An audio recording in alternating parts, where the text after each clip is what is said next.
बिस्मिल्लाहिर्रहमानिर्रहीम। अस्सलाम वालेकुम नाज़रीन, आप देख रहे हैं सरेआम न्यूज़। खबर शामिल करेंगे गुजरात से। गुजरात थाना सदर जलालपुर जटा पुलिस की असला बरदारों के खिलाफ कार्रवाइयाँ जारी। 2 नाजायज़ असला बरदार गिरफ्तार। 2 अदद राइफल क्लाशनकोव, 2 अदद पिस्टल 30 बोर, 6 अदद मैगजीन और सैकड़ों राउंड बरामद। तफसीलात के मुताबिक DPO गुजरात अहमद नवाज शाह की ज़ेर क़यादत गुजरात पुलिस की नाजायज़ असला बरदारों के खिलाफ कार्रवाइयों का सिलसिला जारी है।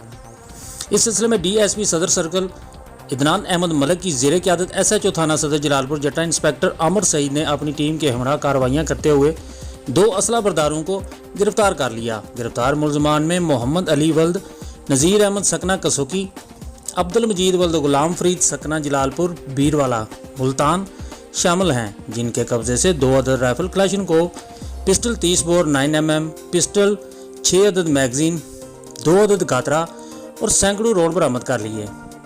मुलजमान के खिलाफ अलग अलग मुकदमा दर्ज करके मज़ीद तफ्तीश का आगाज़ कर दिया गया है।